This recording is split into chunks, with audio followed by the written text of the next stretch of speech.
આ બધી દુનિયાની દોડધામ પતાયા પછી આપણે આવી ગયા હતા દુકાને આવ્યા. લોકો ટાઈમ મળ્યો નહીં વિડીયો બનાવવાનો. સોરી યાર ગાઈઝ, કેમ છો તમે બધા? આઈ હોપ તમે બધા સારા હોય ને આપણે બી એકદમ જોલી. ને હવે વાગ્યા છે સાંજના 5 ને આપણે જઈ રહ્યા છે ઘરે.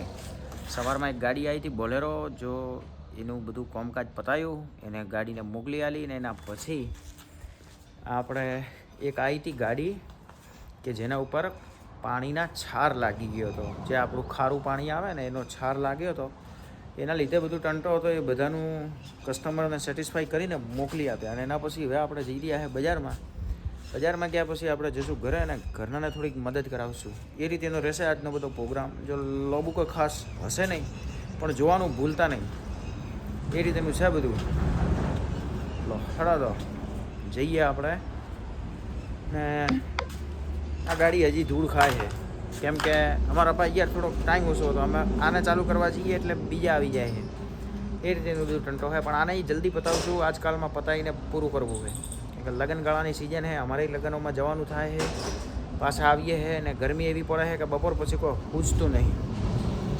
પણ કોઈ નહીં, પતાવશું ફટાફટ.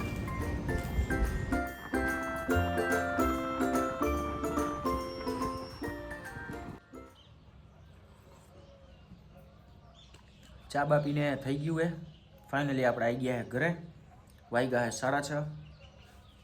ને ગાયા ભેંસોને થોડીક હવે છે ને બહાર ખુલ્લામાં મૂકવાની આદત કરવી છે, કેમ કે ગરમી છે ને એટલે થોડુંક ખુલ્લામાં ઊભા રહે ને તો થોડુંક સારું રહે ને એ લોકોને ગરમી ઓછી લાગે.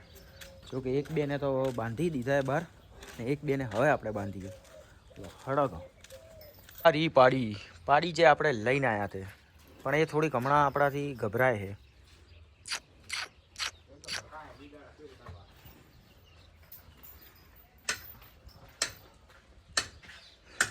આ લોકો આપણા ઘરના સદસ્ય છે, બધા કમાઈને આલે છે બધા યાર.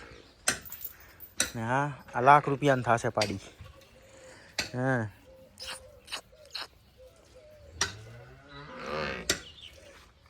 ને આ રહી ભૂરી. આ બે ગાયોને બહાર લાવી દીધી છે ને પાટી જો કેવો મજા આવી ગઈ લાગે એને તો. ને એક ગાય બીજી છે. આ પાડી આપણે લઈને આવ્યા હતા તે છે. થોડુંક શું ખુલ્લું વાતાવરણમાં આ લોકો રહે ને તો સારું થાય. ને જોકે પાછળ અમારા પાસે પતરાવાળું છે, શેડ બનાવ્યો હોય આ લોકો માટે. ને એ શેડમાં છે ને ગારો બહુ કરે છે યાર, બધું કીચડ કરી નાખે, એટલે ભાઈ મજા ના આવે. થોડુંક સુકાવવું જોઈએ, એ રીતેનો બધો પ્લાન છે. એટલે રોજ હવે આવી રીતના બાંધ જ બાંધશું. બહાર બાંધેલા હોય તો સારું રહે. એમ તો જો કે તમને જો દેખાતું હોય તો પાછળ બી મારા કાકાને ત્યાં બી આવી રીતના જ બાંધેલા છે. જો ખાલી ખેતર હોય તો ગાયો ભેંસોને બહાર રાખવાનું, એટલે એની મજા આવે ને આપણને મજા આવે. ખાલી થોડુંક લેવા અને ઓલામાં થોડીક તકલીફ રહે, બીજું કોઈ નહીં. ને હવે જોઈએ બીજું કોઈ કામ હોય તો કામ કરાવી દઈએ આપણે. ઉપર જ આવે. આ પાડી તમે જોઈ શકો છો. મને જ્યારે બી જોઈ ત્યારે એને એમ કે બસ હા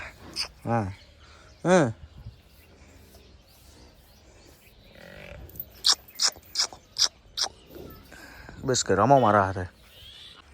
આ બી આપણી આને બિચારીને એકલી જ ઊભી રાખે. ખબર નહીં ઘરવાળાને શું પ્રોબ્લેમ છે કે શું છે. આ તો પછી દોડતી નથી ને ઘરમાં બધાને મારે છે, મને નથી મારતી. અને ગમે તેમ હાથ ફેરવો કંઈ નહીં, કશું જ ના કરે. આ જો આ બધું થોડુંક પડ્યું છે. ખોણ બોણ હવાર હારું મૂકવાનું છે. આ બટેકા વાયા હતા, હજી પડ્યા છે. ને હવે આપણે થોડુંક આપણા જોમફળી ને ચીકુડી ને બીજું છે એ લોકોને થોડુંક પાણી આપી દઈએ. ઘણા દિવસથી પાણી પાયું નથી ને હમણાં ઉનાળો છે એટલે યાર પાણીની જરૂર પડે. ને આપણું બાઇક છે જો કે કવર છે, કવર જે પડ્યું કવર, પણ કંઈ સાડી જ ઢોકવાની છે. બધું એ રીતે દેશી જુગાડ. જે પાણી આપવાનો હતો આપણા ઝાડવાઓને, ફ્રૂટના ઝાડવાઓને, બરાબર. ફ્રૂટ બી વાયા છે, આવતા વાર લાગશે. એ વાઈ નાખ્યા છે ને એમાં થોડુંક પાણી નાખવાનો દિવસ હતો, એ નાખી દીધું છે. હવે તમને બતાવશું આપણે શાકભાજીનો પ્રોગ્રામ. શાકભાજીમાં બી એમ સારી એવી અપડેટ છે. મરચાંનો થોડોક લોચો છે, એના સિવાય તો બીજું બધું કમ્પ્લીટ જ છે.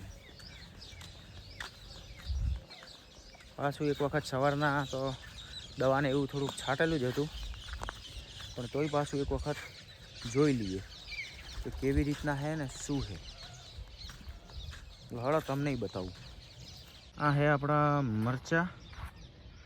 કોક મરચાં સારા ઉગ્યા છે, જેમ કે આ છોડ માપનું છે ને આ છોડ એકદમ મસ્ત છે. એ રીતે બધા મરચાં છે ને મરચાં થોડાક આછાઈ પડી ગયા છે. પણ ટમાટરમાં એવું નથી. ટમાટરમાં તો જો કે ફૂલ આવી ગયા છે. આપણે તમે જોઈ શકો છો, મસ્ત ટમાટર સારા ઉગ્યા છે. અને બીજી બી બધી જે મરચાં સિવાયની બધી શાકભાજી સારી છે, જોઈ શકો છો. મહેનત માગે છે દોસ્ત. આપણે આપણી બધી જે સામગ્રી છે તે બધી મૂકી દઈએ. હેલ્મેટ પહેરવાનું રાખવું પડે યાર, નકર પછી શું થાય ખબર હે, ઉનાળાનો ટાઈમ હે ને બધું લોચા થઈ જાય છે. આપણા જે કાળેગા છે ને દેશી કાકડી છે તે બી તમે જોઈ શકો એકદમ મસ્ત ઉગી ગઈ છે. ને આ છે આપણા ભીંડા. આ ભીંડા છે, ત્યાં ચોળાફળી છે, એના બાજુમાં છે તે દેશી ગોવાર છે. એ રીતેનું છે. પણ જોયું આને વધારે લગભગ પાણીની જરૂર પડતી નથી, પણ તમે જોઈ શકો છો કે એકદમ મસ્ત ઉગી ગયા. સફાઈ અભિયાનની બી જરૂર નથી પડતી, સારું એવું ઉગી ગયું. એટલે ને હવે 7 વાગ્યા છે એટલે દીવા કરવાનો ટાઈમ થઈ ગયો છે. એટલે આ બાજુ હનુમાન મંદિર છે ત્યાંય આરતી થાય છે, આ બાજુ અમારું મંદિર છે ત્યાંય આરતી થાય છે. બધી જગ્યાએ મસ્ત સાંજનો ટાઈમ ને શાંતિ જે લાગે છે ને, તો તમે ગામડામાં શાંતિ જે લોકો રહેતા હોય ને એ લોકોને જ ખબર હોય. જે લોકો સિટીમાં રહેતા હોય એ લોકો મિસ તો કરે છે યાર ગામડાની લાઈફને. ગામડામાં કેવું કે તમને ગમે એટલો થાક લાગે, તમારા પાસે કામ હોય જ, પણ તમે થાકો નહીં. થાક લાગે પણ એવો થાક ના લાગે, મેન્ટલી પ્રેશર ના હોય કંઈ મગજ ઉપર. શાંતિથી તમે કામ કરો. 9 વાગે એટલે તો ગળી વળી જાય, ગળી ગમે તેવો આદમી હોય, કેમ કે થાક જ એટલો લાગે, કેમ કે ઘરે કામ જ એટલા બધા હોય. મેન્ટલી કોઈ પ્રેશર ના હોય ઘરે, ફિઝિકલી બહુ કામ હોય. અમે બી આ રીતના જ અમારો ટાઈમ આજે પસાર કર્યો. દુકાને બી જો કે સારો એવો જ દિવસ ગયો, પણ ગરમી પડે છે યાર, મજો નહીં આવતો દુકાને. એ તો બધું રહેવાનું. જો તમને આ બ્લોગ સારો લાગ્યો હોય કે ગમ્યો હોય તો તમે લાઈક કરો, ફોલો કરો, સબસ્ક્રાઈબ કરો ને તમે યાર શેર બી કરો. થોડાક યાર વિડીયો શેર બેર કરો, થોડાક વ્યૂ આવે તો કોઈક અમને વિડીયો બનાવવાની મજા આવે ને કંઈક સારું તમને અમે આગળ બી બતાવી શકીએ. થોડુંક તમારું મોટિવેશન તમે જુઓ, એટલે યાર કરી દો, ફોલો બોલો કરી નાખો ને જોવાનું રાખો યાર. લો હળતાણી પાછા જ મળીશું આપણે આ રીતે જ.